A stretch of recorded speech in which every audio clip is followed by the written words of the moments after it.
دلت را خانه من کن، مصفا کردنش با من.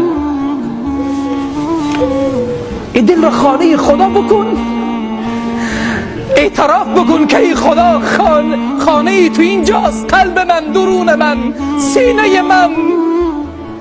خدا میگه من او رو مصفا میکنم، من او را پاک میکنم، من درون خودم میایم. دل را بده به پروردگار، بگذار که خدا درون این خانه بیاید. دلت را خانه من کن، مصفا کردنش با من. من خودم میام درون سینه تو، سینه تو پاک میکنم.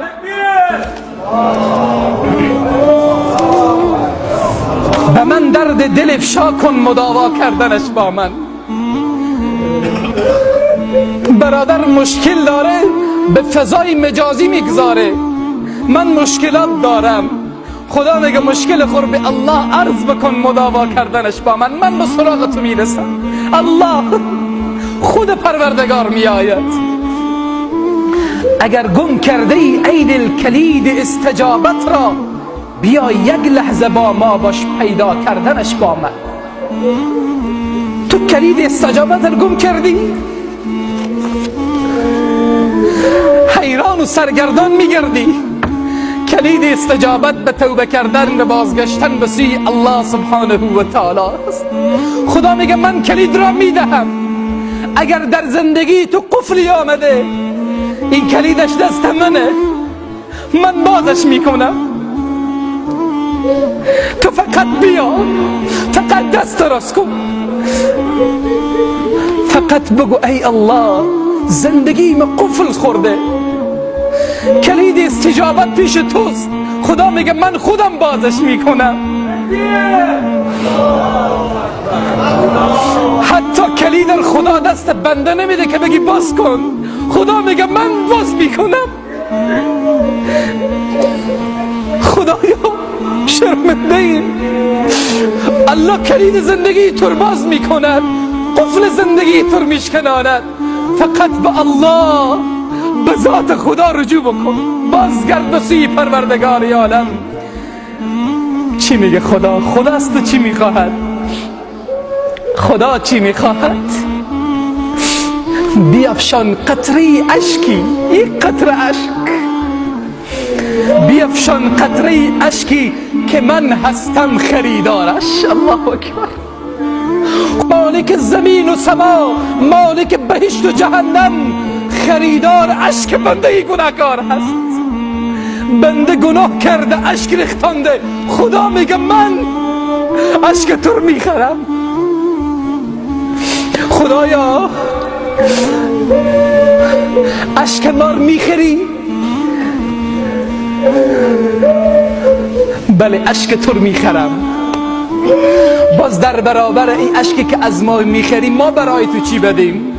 خدا میگه هیچی، اشک تو رو میخرم، بهای این اشک تو بهشت من پروردگار عالم. سبحان الله. هم خدا خریدار، هم خدا خریدار اشک بندگانه و هم خدا بهشت برای بندگانش میده. خدایا ما برای تو چی دادیم؟ بهای بهشت چیست؟ خدایا باور نمیشه که بهشت با این همه عظمت یک قطره اشک باشه. خدایا بهای بهشت یک قطره اشک بنده گناهکاره؟ بله فقط یک قطره اشک بده. خدا میگه من بهشت خور به تو میدم، رضایت خود را میدهم. بالاتر از او عقل امیر قبول نمی کند. تو یک قطره اشک بدی، من دیدار خود را برای تو میدهم. خدایا یک قطره اشک ما و دیدار تو، یعنی قطره اشک گناهکار و معصیتکار بهای دیدار توست. خدایا باور نمی شود. بریزان قطره اشکی، بیفشان قطره اشکی که من هستم خریدارش. بیاور قطره اخلاص، دریا کردنش با من. یک قطره بریز. خدا ابر رحمت خود با یک قطره تو سرتو میافشاند و میریزاند. خدا برای تو چی میگه؟ خواهر مسلمان، برادر مسلمان، فرض کن الله برای تو میگه اگر درها برویت بسته شد دل بر من کن باز.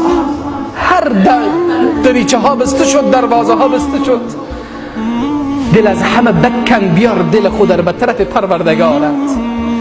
در این خانه در قلباب کن. هر دروازی زدی، به هر دروازی در قلباب کردی و تک تک کردی. شب دروازی خدا را هم بزن،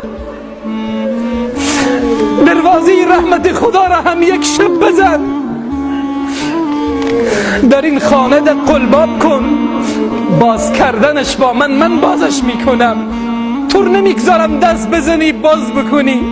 تو فقط تک تک که خدا میه در را باز میکنه. خدا پروردگار بزرگ به من گو حاجت خود را، اجابت میکنم آن را. طلب کن آنچه میخواهی، مهیا کردنش با من. از الله بخواه، اگر خدا برای تو نداد برو دنبال دیگری. با دل بیا، با اخلاص دل. اگر الله نداد برو دنبال دیگری. اگر عمر گناه کردی، بعضی ها میگن که ما رو نداریم به درگاه خدا، خیلی گناه و معصیت کردیم، روح برای ما نمانده. خدا چی میگه؟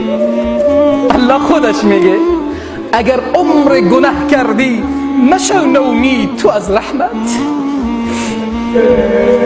تو از رحمت من الله ناامید میشی؟ سبحان الله.